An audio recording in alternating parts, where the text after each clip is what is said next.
E aí, gente, tudo bem? Tudo legal, tudo jóia com vocês? A paz? Eu queria trazer uma pequena reflexão aqui, né? Acerca de aliança. Eu tive aula essa semana, né? Faço parte de um grupo lá na igreja, Casados, né? Casados para Sempre, um curso que eu faço, muito bom por sinal. E desde segunda-feira, né, que é o dia da aula, eu tô com essa palavra no meu coração e deixar essa reflexão, como tem sido para mim, gostaria de compartilhar com você também.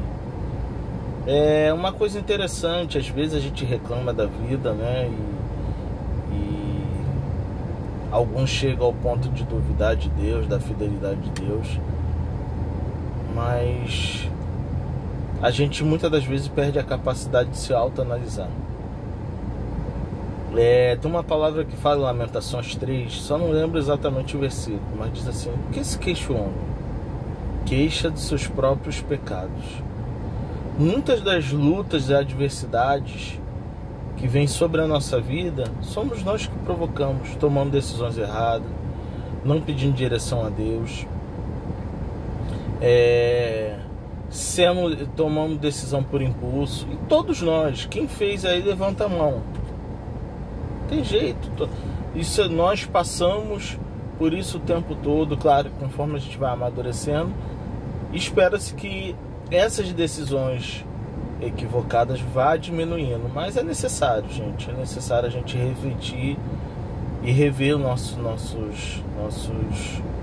conceitos, nossos valores, nossas tomadas de decisões. Então a primeira coisa que eu gostaria de deixar como meditação para você é: chama Deus, invoca Deus, pede a Deus mais para te ajudar, te intuir, né, para você tomar boas decisões. É a primeira coisa. A segunda, sempre que possível, faça uma visita a si próprio, suas motivações, seus gatilhos, o que te faz perder as estribeiras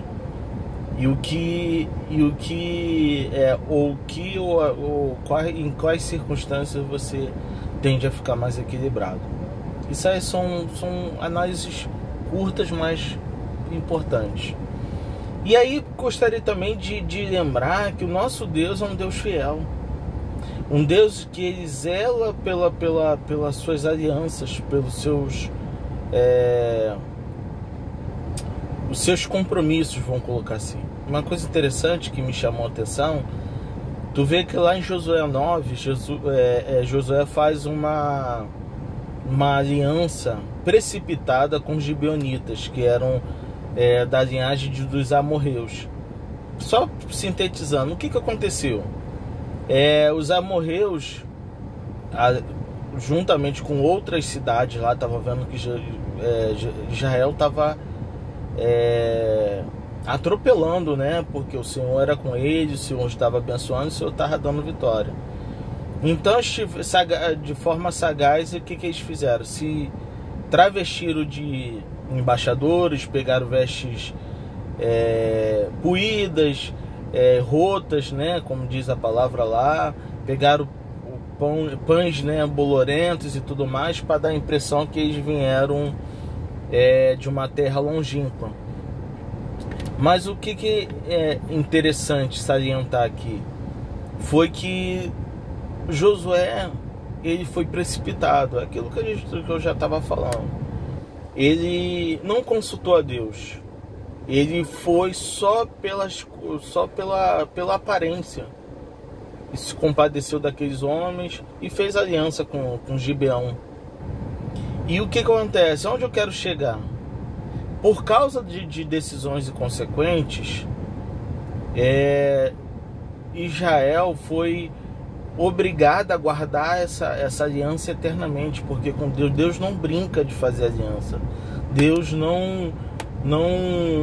aliás, Deus leva muito a sério as alianças que Ele faz conosco e que nós deveríamos também fazer com os nossos irmãos, nosso próximo, no sentido de humanidade. Eu estou levantando de vez em quando os olhos aqui, porque eu estou na rua, então tem que estar vigilante também, né? E para sintetizar, uma coisa interessante, que lá em 2º livro de Samuel, se eu não me engano, capítulo 21, Saul, sabendo desse pacto, não respeitou. A palavra coloca ali no seu zelo, né? Com medo de Gibeão trazer problemas para Israel, e vale salientar, como já disse, gibeonitas não eram israelitas, era um povo vizinho, e em algum momento foi adversário, mas por medo eles se renderam e humildemente vieram fazer aliança, né? E aí qual é a tônica de tudo isso? Saul não cumpriu. Já, olha só, a gente está falando de aproximadamente 3.000 anos depois. E o Senhor, como uma punição por ter quebrado aquela aliança,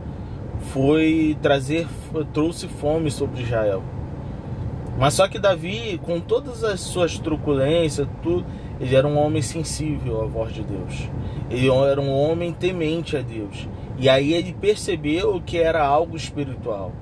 Havia uma punição de Deus ali por ter quebrado essa aliança. Então ele vai até o rei de Gibeão e pede como ele poderia reparar, ou pelo menos amenizar aquele mal-estar, aquela crise, né? E aí a consequência, a segunda grande consequência, eu não vou estender muito esse vídeo. A segunda consequência é que o erro de Saul custou a vida de muitos dos seus parentes. Tu vê lá que os gibeonitas não queriam dinheiro, reparo financeiro. Eles queriam alguma coisa que pelo menos atenuasse a dor deles. Então eles pediram 7 homens da linhagem de Saul para que fosse enforcado. E aí eu não quero entrar no mérito se Deus concorda com isso, ou se Deus aprovou isso, enfim. O que eu quero trazer como reflexão aqui, que algumas decisões impulsivas, sem consultar a Deus, sem buscar mais elementos, ter a sobriedade para analisar a circunstância, e algumas vezes até sentar sobre o problema, é uma coisa que eu aprendi e tem grande utilidade, às vezes traz consequências terríveis que alcançam a tua família. Então medite nisso, meu amigo. Vai lá, eu vou deixar como meditação Josué capítulo 9 e segundo livro de Samuel capítulo 21. Medita lá, você vai ver o quanto Deus vai falar no teu coração acerca de aliança, acerca de lealdade, acerca de fidelidade. Tá bom? Deus te abençoe. Receba essa palavra em nome de Jesus. Amém.